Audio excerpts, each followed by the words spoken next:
Showtime special, I saw something about that they were acquaintances, maybe not friends so much, but you know, acquaintances that coming through the amateurs and everything. And there was a point where they realized that they might end up fighting each other, and that kind of stuff. Can you talk a little more detail about that? Yeah, I mean, they ran into each other a few times in the amateurs.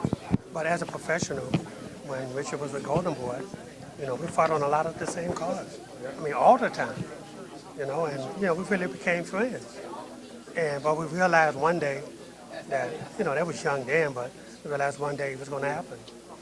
But, we figured that either we'll win first or they would, to be champion. And so it happened we won first. So now we defended against them. Was this a fight? Because when I see this fight on paper, and I've told Richard this, I thought this was like a pay-per-view fight, like a year or something like that. This has like that, the quality guys, caliber guys like that. Right.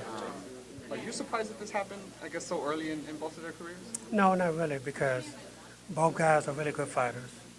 And they both, I guess, deserve to be at the top where they are right now. You have to fight your way to the position. And they both did. And so this is where it's at. Jermall said something about that he's the champion now, and I think you said something like he has to fight this undefeated nobody. Was there anything like to that, or was that just Well, I mean, that's just Jermall, I mean, look, man, all fighters are confident in their abilities, and what they can do, what they bring to the table. And he just feels he's the better guy. And I'm glad he feels that way, because I don't have to, do anything extra to try to motivate him. He's highly motivated, and he's ready to go. How do you see the ending of this fight going? Well, I only look for the beginnings. I never look for the ending. Because look, if you go in trying to knock a guy out and you don't get it, then what's going to happen later in the later rounds or whatever? Look, I think I've got Jermall to the point to where he realized that you can go 12 rounds with anybody. It doesn't make a difference who it is. You may get him out early, then you may not. You have to be prepared. And the only way to do that is to train hard, follow the game plan, and let it take its course. As you look at your competitor across the ring, what's something that you think that Julian Williams does well? Well, I think Julian does a lot of things well. He has a good jab. He does the simple fundamentals of boxing, which is, I think, carries a lot of fighters a long way. Good jab, combination puncher, stuff like that. Jermall does the same thing.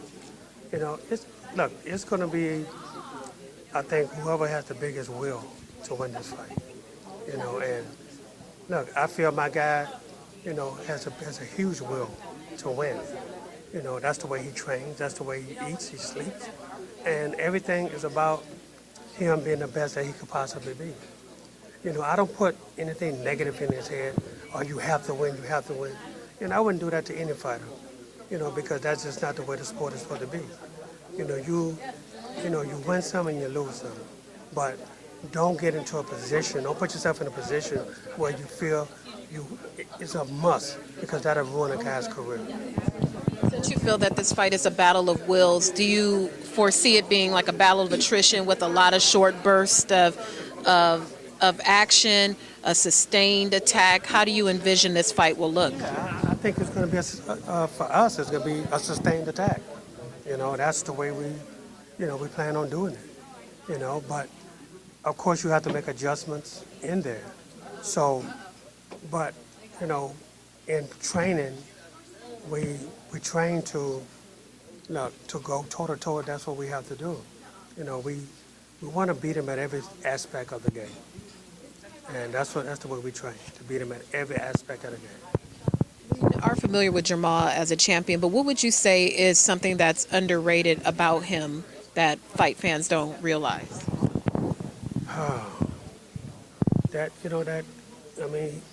He's really a very smart individual, and outside of the ring and inside of the ring. He's a very intelligent fighter. He's so different than, I guess, what you might see in public. You know, he's just so different from that, you know, and maybe he just feel he has to have a certain persona in public. But, I mean, really and truly, though, he's a really quiet guy. He's not a guy that, you know, boasts about everything. But, you know, but he's the kind of guy, too, that, you know, he grew up in an era where you don't just let anybody talk to you a certain way without you responding, and I don't mind that, you know, because, you know, he has to feel the confidence within himself in order to let people know how he really feels. Richard, I have a question for you. Very seldom do we see two undefeated fighters in their prime. Perhaps they haven't even hit their prime yet. They're very young. They're undefeated fighters. Are we going to see a lot more of this in boxing? Well, I think the fight fans, they really sort of like demand these kind of matchups. And I think over the past few years, there have been fights which were maybe not as evenly matched or not as compelling as a matchup. And the fight fans let us know that, hey, we're not okay with that. We want to see these kind of cards with Mares and Cuellar and J-Rock and Charlo, evenly matched fights, 50-50 fights, where you really don't know who is going to win. So yes, I think you're going to see much more of that. A lot of fight critics have been saying that you're a great addition coming back with Ringstar Promotions. What else can you bring to the table? Well, you know, what I've seen is maybe a little bit of lack of promotion. I think we really need to bring the sport more to the masses again. We need to activate across the different platforms. I want to bring the pay-per-views into movie theaters again. I want to really do things right. And we need to keep the fighters in the public's eye, not just when they fight, but sort of like on a consistent basis, and try to develop marketing campaigns around the fighters to really make them more household names. And what we need as well is we need to stop shooting ourselves in the foot. I've seen so many negative stories coming out of from other promoters, from media members. 2016 has been the worst year ever, and so on. So we need to believe in our product. We need to believe ourselves in our sport, and not go and let everybody else know how bad boxing is, or how boxing is dying, or how horrible here it was. We need to look at the glass half full and not half empty. Now, this is a question for both of you guys. We have Cuellar defending his WBA featherweight title. We have Charlo defending his IBF junior middleweight title. This is the fight against two young guys. However, a lot of fight fans and a lot of fight critics, once again, are excited about the trainers going head-to-head. You know, you got Freddie Roach against Garcia, and now you have yourself against a young man in Stephen Edwards, a.k.a. Breadman. What are your thoughts on that? Well, I think it's just let you know that, you know, that there's still a lot of good trainers in the sport. You know, you just don't see one guy anymore. You know, and at certain points, I guess, in boxing careers, that's what you're seeing, one guy all the time. Now you see different guys. You know, because I think everybody, you know, a lot of trainers have just got down and learned the sport and just want to, have the best fighters out there themselves. You know, and I think other fighters are now trusting in other people instead of just the same guy all the time. So it works out for everybody. What makes your fighter so much better than J-Rock? Well, I just think, I've been knowing Jermall since he was like 8 years old. So, I have a good rapport with him. And I just know the kind of young man he really is. And I know what his will is.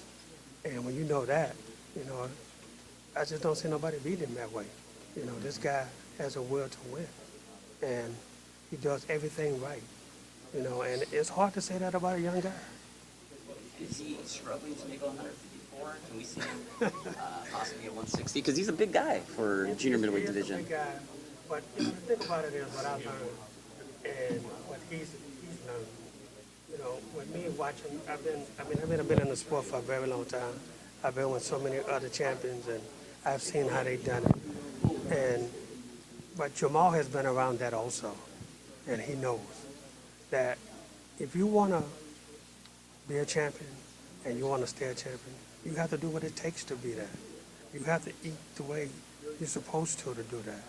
And this kid, he's learned nutrition, and he have a great nutritionist within the camp. His conditioning coach, Danny Arnold, This guy, he went to college for this stuff, you know. And Jermall really believes in him, and he's seen the difference, you know, when he didn't have that to what he has right now. And so 154 pounds, look, he has to make it on Friday. Right. And then 164 on Saturday. That's not going to be a problem for him. You know, I mean, when, you know, people here are saying we're going up to 160. Of course we are. I mean, this is really more than likely his last fight at 154 pounds. But he's not going to, if I thought my guy was going to struggle to make that, he wouldn't be in this ring. I wouldn't let him, you know, because I realize it's too dangerous. Right. You know, I've seen guys get hurt behind doing the same thing. And I'm not going to take that chance with anybody that I train. And, you know, and I explain these things to all of my fighters. You know, if you're going to be the type of guy that don't do what you're supposed to do, you know what? You got to find somebody else that's going to really, you know, just put up with what you want to, just what you want to do. But I'm concerned about his health. And if I didn't think he was healthy enough to make 154 and be able to go at 12 hard rounds, then Jermall Charlo wouldn't be in that ring. I actually have a question now. You said he was going to move up to 160. Obviously, then the next question would be, are you guys looking at Triple G in that division, or what? I wouldn't let him come from this division and then all of a sudden just go straight for a world title. Right. You Or know, Triple I G. mean, that's you know, that'd be irresponsible for our whole team to just right away just want to do that. Well, if it were Billy Joe Saunders, would it be? Yeah. Yeah, I mean, you know, Probably, I was just going to say Right? that. I mean, maybe not, right? It might be okay. absolutely. If it was a guy like him, of course, you know, because we feel we can beat him right now. I hope Billy's Yeah. watching this. I hope he is too. We're going to switch. Glad you said it and not me, but truth be told, I would have said it too. Everyone else is reciprocated. But you know, it all depends on the fighter, on who you put him in with. You know, because look, he's never fought that way before, so he don't know. You know, I mean, there's a difference between the two weights. You know, the power is different. Everything is so different. Because really, those guys are probably 180 pounders coming down to 160. Right now, you're fighting 165 to 170 pound fighters coming down to 154. So it's a big difference.